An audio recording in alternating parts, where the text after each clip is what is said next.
Et donc, cela me donne l'occasion de développer le thème de cette rencontre, à savoir la réinscription du président Laurent Gbagbo sur les listes électorales. Et en même temps, la fiabilité du fichier électoral et l'indépendance de la commission électorale indépendante pour des élections justes et transparentes en 2025.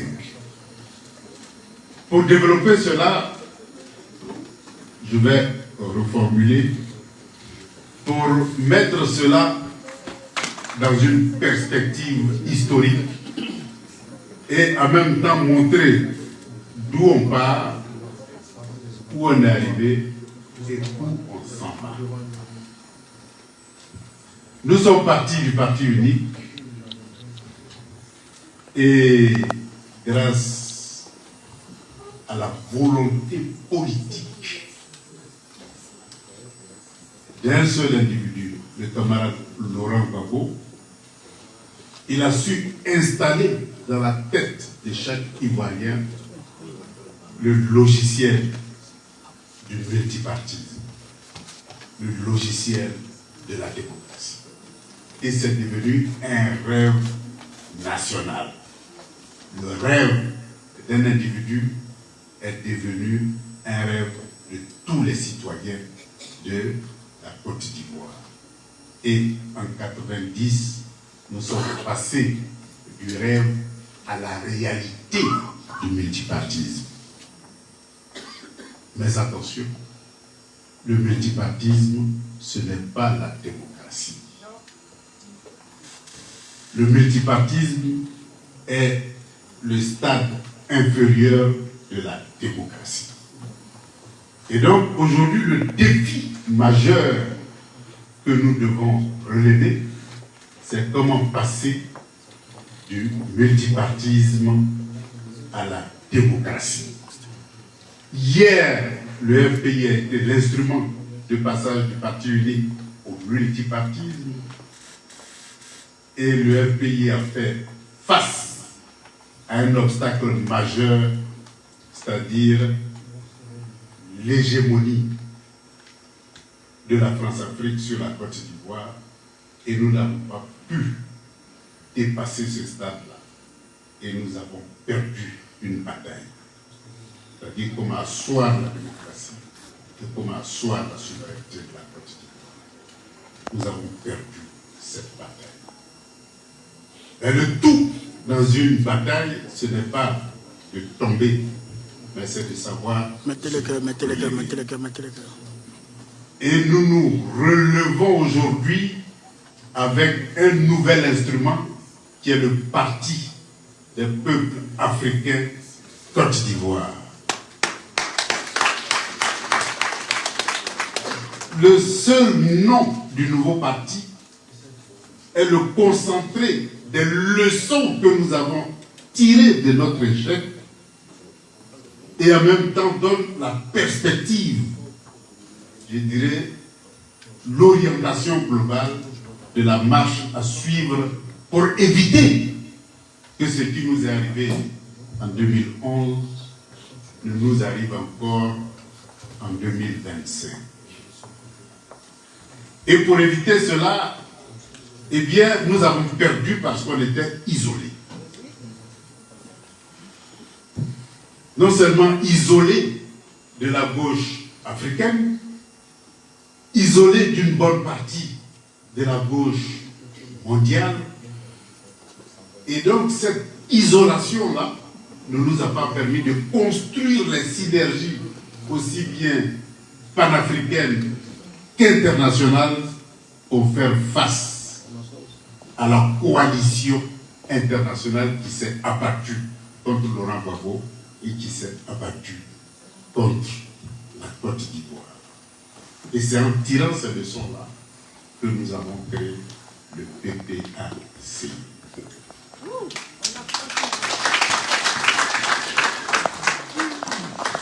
Et donc le PPACI se situe dans un contexte de passage du multipartisme à la démocratie. Parce que ceux qui ont fait tomber Laurent Gbagbo, qui ont fait tomber le FPI. Aujourd'hui, on reprit en main la Côte d'Ivoire pour la ramener là où elle est. Et donc nous sommes dans un processus de rétro-pédalage et de la liquidation de tous les acquis de la lutte. Et donc, ce rétro-pédalage, nous devons faire face, mais en tirant les leçons du passé. Et donc, pour faire face, nous sommes en train de construire une synergie nationale, une synergie panafricaine. Parce que le contexte mondial lui-même est en train de changer. Et le monde est passé de l'humiliation de la gauche internationale après la chute du mur de Berlin vers la gloire de la gauche internationale à travers la renaissance de la Chine, qui est devenue l'une des plus grandes puissances économiques du monde, la plus grande, alors qu'en 90, ce n'était rien du tout. Avec la renaissance de la Russie, après l'humiliation de la chute de l'Union des républiques socialistes et soviétiques. Et donc cette renaissance mondiale-là ne nous isole plus la scène internationale. Nous avons maintenant la possibilité de compter sur une gauche internationale qui s'organise, qui se structure, qui est aussi en train de passer de l'humiliation à la gloire, avec ce que on observe aujourd'hui en Ukraine et ce que le monde entier est en train d'observer à l'échelle internationale pour que demain, il y ait un nouvel ordre mondial qui va relancer le développement mondial d'une manière multipolaire. Et donc, dans cette multipolarité, l'hégémonie occidentale, eh bien, doit subir la tectonique politique pour que l'Afrique soit souveraine, autonome, intégrée et constitue un pôle qui va discuter d'égal à égal avec le pôle européen, le pôle américain, le pôle russe, le pôle chinois, le pôle indien, etc., etc., pour qu'on puisse tirer le meilleur de chaque pôle, pour que demain, l'Afrique soit le meilleur des meilleurs. Voilà le chemin que nous voulons emprunter. Mais pour y arriver, il faut qu'on puisse passer du multipartisme à la démocratie. Le multipartisme, c'est le gouvernement du parti, par le parti et pour les seuls militants du parti. La forme la plus caricaturale, c'est la gouvernance du RHDP, qui nous caricature ce que c'est que le multipartisme, dans la mesure où les seuls qui ont des droits en Côte d'Ivoire, c'est-à-dire droit au travail, droit à la santé, droit à l'éducation, droit à l'administration, droit à l'armée, droit à la police, droit à tous les droits, c'est les militants du RHDP. Et ceux qui n'ont aucun droit, comme s'ils n'étaient plus des Ivoiriens, eh bien c'est les autres. Voilà la caricature du multipartisme. C'est comme si l'équipe nationale de Côte d'Ivoire n'était composée que les seuls joueurs d'un seul club. Avec ça, on était incapable de gagner la Coupe d'Afrique. Et c'est pour ça que je dis que l'équipe nationale nous a donné le plan architectural de la future Côte d'Ivoire. C'est-à-dire comment passer de cette caricature multipartisane à la démocratie, c'est-à-dire la Côte d'Ivoire des talents, pour gagner toutes les batailles contre le sous-développement. et constituer une administration qui intègre toutes les composantes de la société, constituer une armée qui intègre toutes les composantes de la société, constituer une police qui intègre toutes les composantes de la société, une justice qui intègre toutes les composantes de la société pour éviter qu'on assiste à une justice des vainqueurs. Voilà l'avenir de la Côte d'Ivoire. Et les ouvriers de ce devenir-là, eh bien, c'est vous, militants du PPRCI, c'est vous, militants du PDCI, et c'est vous, tous les combattants pour le passage du multipartisme à la démocratie. Mais pour y arriver, nous avons une liste électorale partisane. Je vous informe que depuis 2011, eh bien, la liste électorale a été façonnée à l'image du RHDP.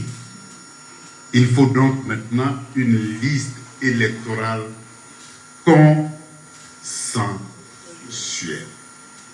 La démocratie se construit à partir des élections dont les règles du jeu et les institutions sont construites d'une manière consensuelle. Sans consensualité, eh bien, l'avant-centre d'une équipe devient celui qui établit les règles et qui est l'arbitre du jeu. Dans une telle compétition, eh bien, celui qui est en même temps, qui concentre les règles du jeu et qui concentre l'arbitrage ne peut que gagner, puisque même vos buts sont signalés comme des fautes lourdes.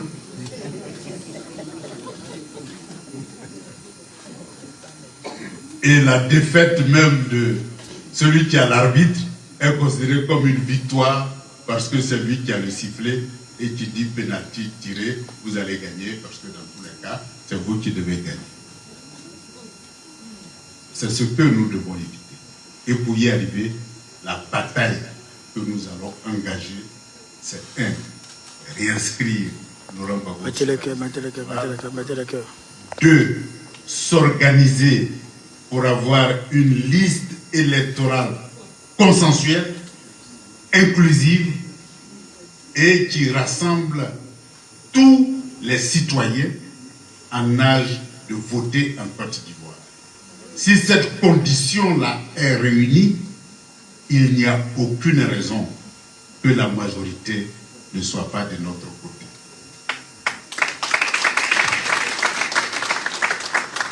Aujourd'hui, les jeunes en âge de voter, près de 65% ne sont pas sur la liste électorale.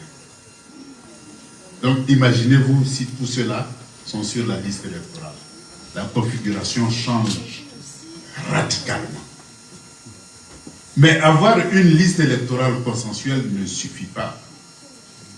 Il faut une commission électorale indépendante mise en place d'une manière consensuelle pour que l'arbitre soit l'arbitre et que chaque équipe ait son avant-centre qui est détaché de l'arbitrage du match. Mettez le cœur. Et c'est pour donner tout le sens d'une commission électorale indépendante que nous bataillons aujourd'hui.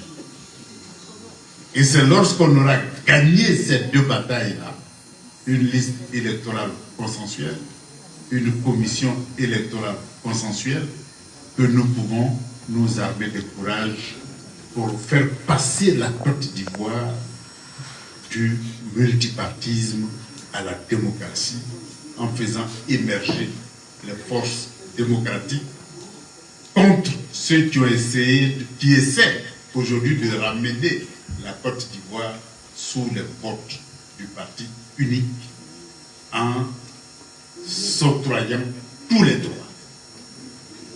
Voilà un peu l'objectif de la lutte. Et donc, Pour y arriver, nous devons comprendre que nous devons rassembler. Parce que agir en club, c'est bon, mais rassembler tous les clubs pour construire le nouveau logiciel de la Côte d'Ivoire, pour construire la Côte d'Ivoire démocratique, c'est ça la mission fondamentale du PPAC. Rassembler. Rassembler tous les Ivoiriens capables d'apporter leur talent pour l'émergence d'une société démocratique. C'est là le sens de notre but aujourd'hui. C'est dans le rassemblement que nous sommes capables de gagner. Et ce rassemblement-là, nous avons bâti le PPACI. Nous devons maintenant rassembler. C'est pour ça que le camarade secrétaire adjoint a parlé de l'aspect politique du combat que nous devons mener aujourd'hui.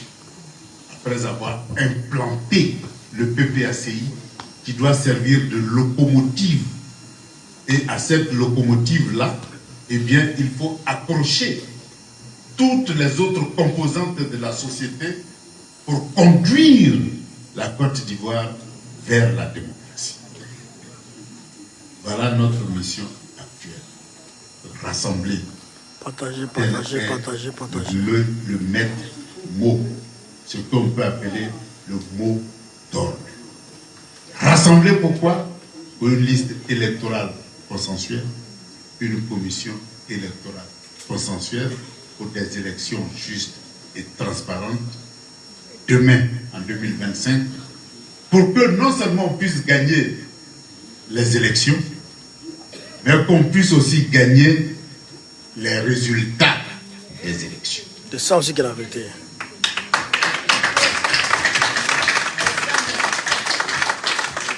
Parce que vous pouvez gagner des élections, mais comme l'arbitre est partisan, vous pouvez perdre le résultat.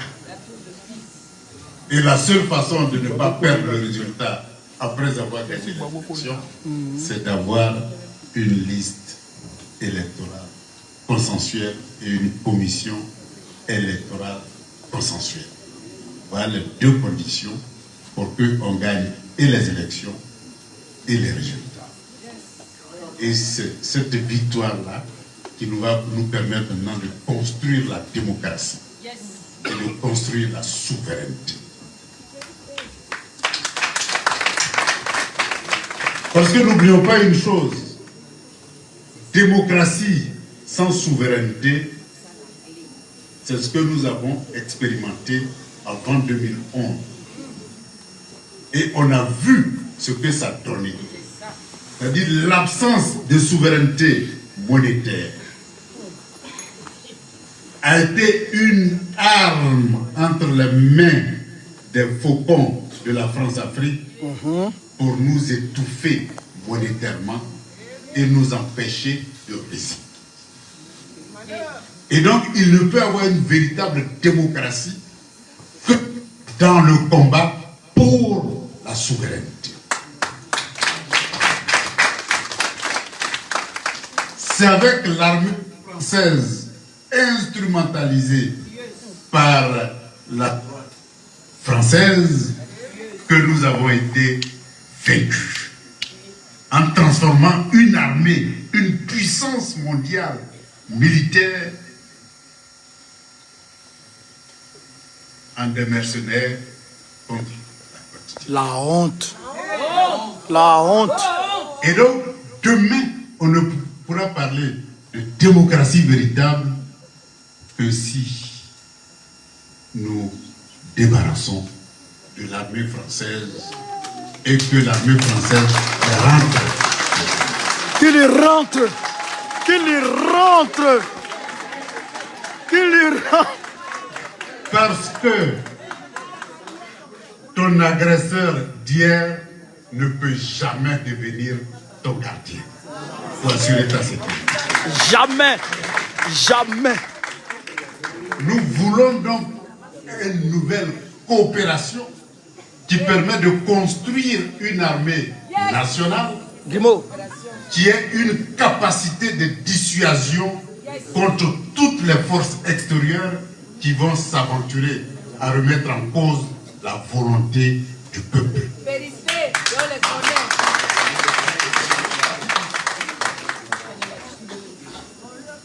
Mais n'oublions pas aussi que les forces contraires à notre volonté démocratique ont utilisé aussi les accords de coopération économique que nous avons signés. C'est en gelant le cacao qu'on nous a mis à genoux. Parce qu'on n'avait plus les moyens d'avoir des devises extérieures, parce qu'on ne pouvait pas faire sortir le cacao pour le vendre à l'extérieur, parce que ça ne nous appartenait pas. Les plantations du cacao nous appartiennent, mais le cacao qui sort nous échappe dès lors que ça sort des plantations. Et dès lors que ça nous échappe, ça devient une arme contre la souveraineté économique de la Côte d'Ivoire. Demain, nous devons nous approprier notre cacao pour qu'on soit les seuls qui commercialisent le cacao ivoirien. Nous devons nous approprier de notre café pour que nous soyons les seuls qui commercialisons notre café. Nous devons nous approprier de notre palmier à huile, de notre coton, de toutes nos matières premières. Pourquoi? Pour qu'on soit les seuls maîtres à les commercialiser. Le plus difficile, c'est de produire. Mais mettre dans des sachets et mettre dans un bateau ou aller vendre dans n'importe quel pays du monde, c'est vraiment le plus facile. Et le plus rentable. Mais c'est ce qui nous échappe. Ce qui était vrai en 60, où on avait très peu d'économistes, on avait très peu de comptables, on avait très peu de marketeurs, on avait très peu qui maîtrisaient le commerce international. Ce qui était vrai en 60 ne l'est plus vrai. Vérité. Parce que nous avons produit tellement d'économistes, tellement de financiers, tellement de monétaristes, tellement de docteurs, que les docteurs sont condamnés en Côte d'Ivoire pour excès de diplômes. Et ils sont au chômage.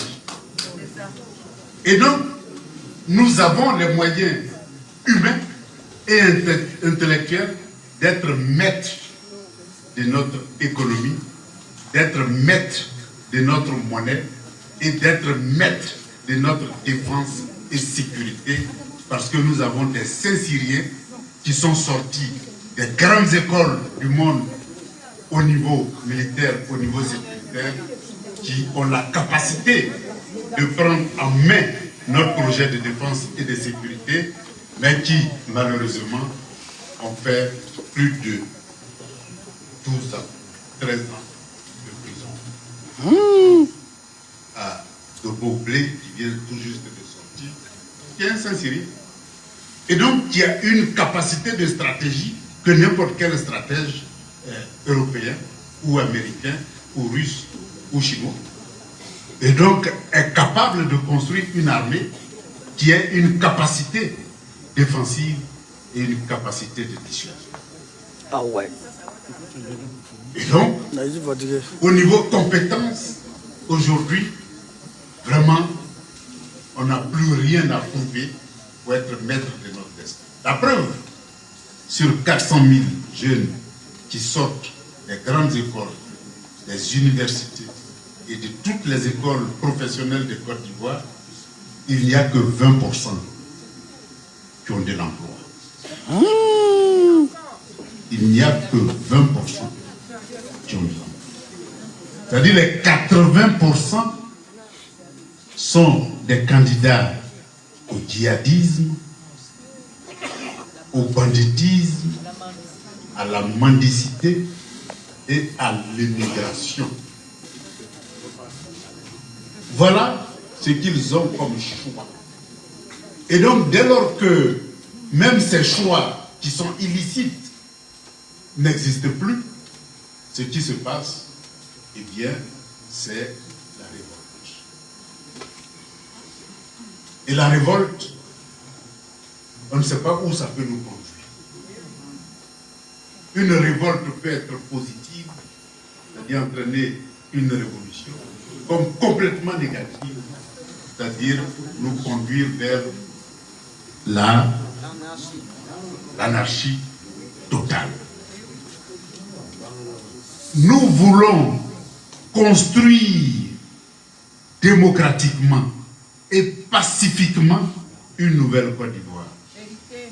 Construire démocratiquement et pacifiquement de nouveaux rapports entre la France et la Côte d'Ivoire. Et cette construction-là demande aussi bien du côté français que du côté ivoirien des hommes et des femmes capables de remettre en cause les vérités d'hier pour construire les vérités d'aujourd'hui et de demain.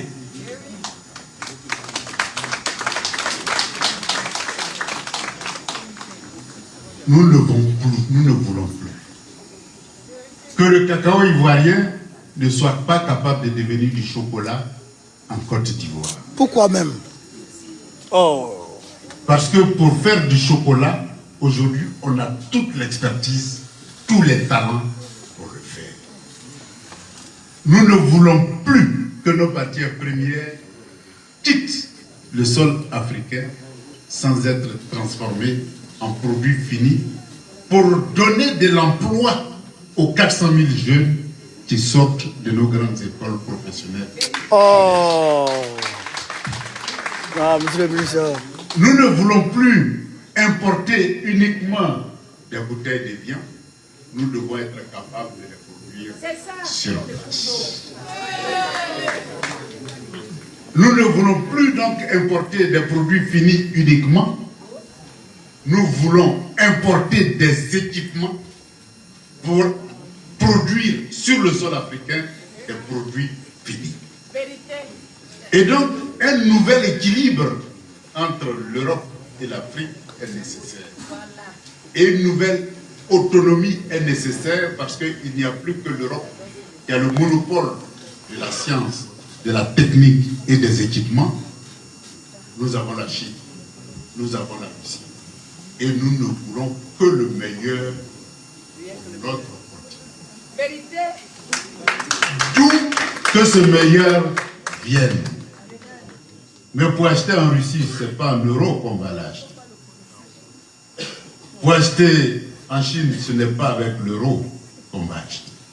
C'est pour ça que les accords de coopération monétaire doivent être revisés. Pour qu'on ait notre monnaie et qu'on constitue nos devises dans les devises que nous voulons.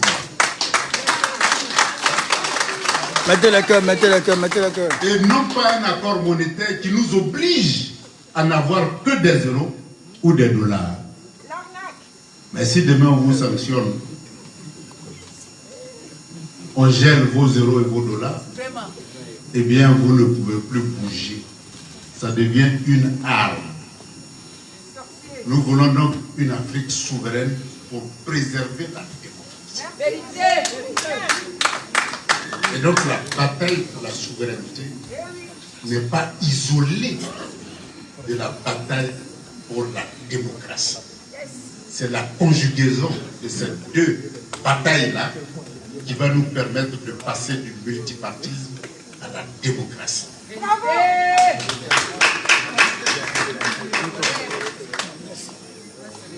Et donc, notre mission est grande. Donc je suis fâché. Et nous devons aussi prendre conscience que la souveraineté économique ne peut se concevoir que dans un cadre panafricain.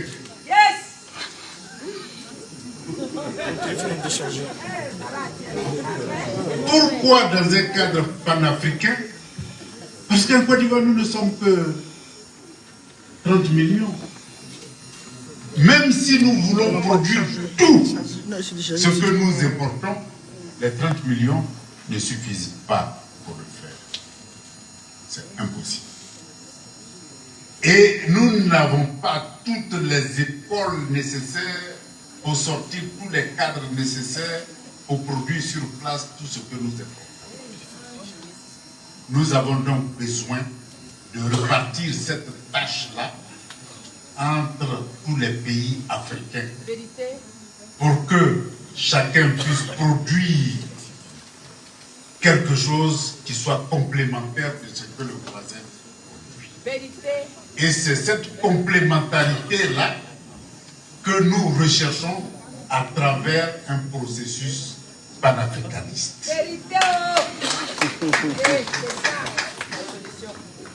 Nous ne pouvons pas non plus seuls transformer toutes les matières premières en produits finis parce que d'abord nous n'avons pas toutes les matières premières. La force du colonialisme, c'est de nous avoir divisés.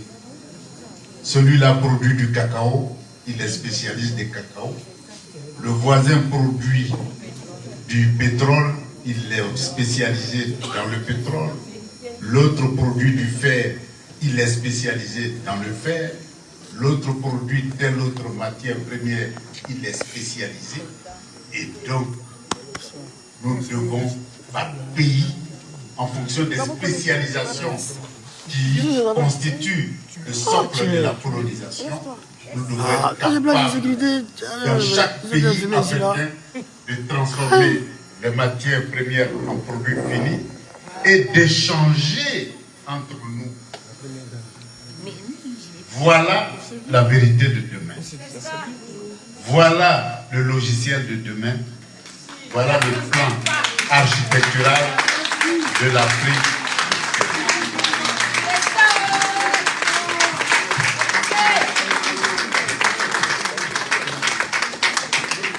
Pour le faire, nous avons besoin de science, de techniques et de technologies. Nous irons en Europe pour chercher le meilleur de l'Europe. Nous irons en Russie pour chercher le meilleur de la Russie. Nous irons en Chine pour chercher le meilleur de la Chine. Nous irons même dans les autres pays africains pour chercher le meilleur que chaque pays africain a pu construire pour que demain, nous soyons le meilleur des meilleurs.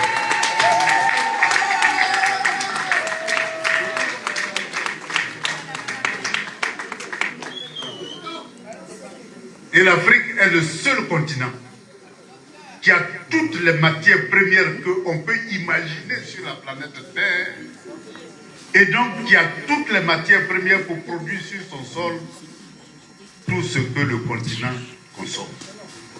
C'est l'un des seuls continents qui peut bâtir une véritable autonomie économique. Voilà. Et donc, cette autonomie-là, nous sommes capables de le faire et nous pouvons le faire. Et grâce à cette nouvelle vision du monde que nous devons construire sous forme de rêve et de logiciels et l'installer dans l'esprit de chaque Ivoirien, de chaque Africain et de chaque progressiste du monde, c'est ce travail de construction, de formation, de sensibilisation, d'éducation et de rassemblement qui constitue la mission fondamentale du Parti des peuples africains quotidien.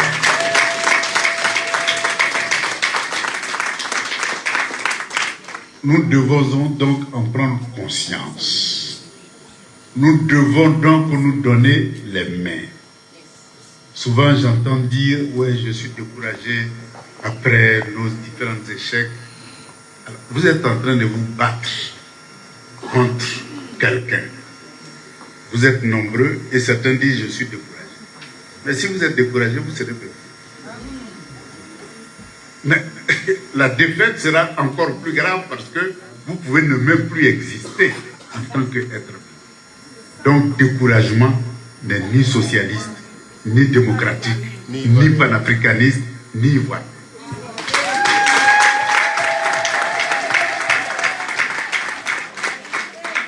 Nous devons donc aller vers ceux qui sont découragés pour les encourager et leur montrer les perspectives de nouveaux rêves du continent africain.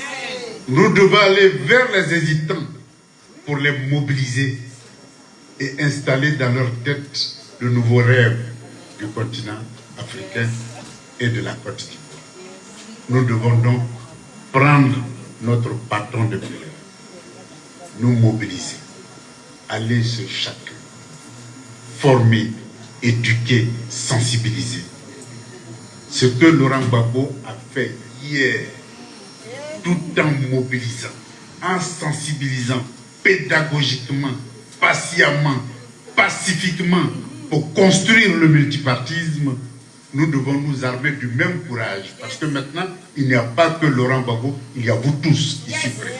Nous tous. Tout le monde est là. Donc, Laurent Gbagbo s'est démultiplié. Nous devons prendre notre rôle, chacun sa tâche, pour qu'il soit le Laurent Gbagbo et son environnement. C'est-à-dire pédagogiquement, patiemment, pacifiquement, mobiliser l'ensemble de ses voisins et même de ses lointains pour que, ensemble, nous allons vers le nouveau rêve.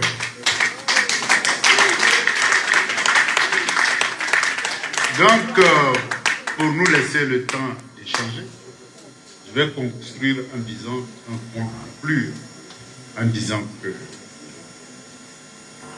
le PPACI est le nouvel instrument pour passer du multipartisme à la démocratie, à la souveraineté et au panafricanisme.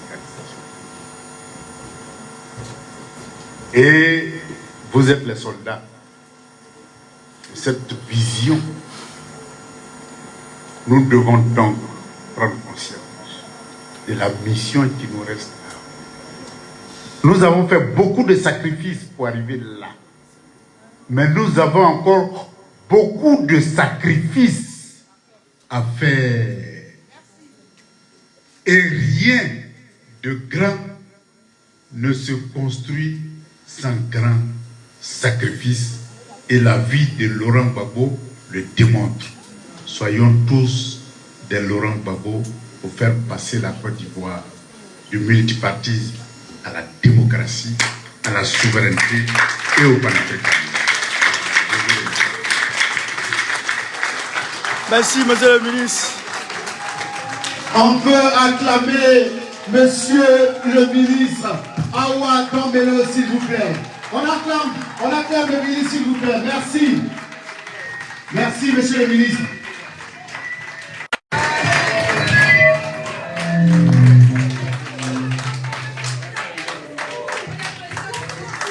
Continuez d'applaudir, parce que ce que nous venons d'entendre est fort.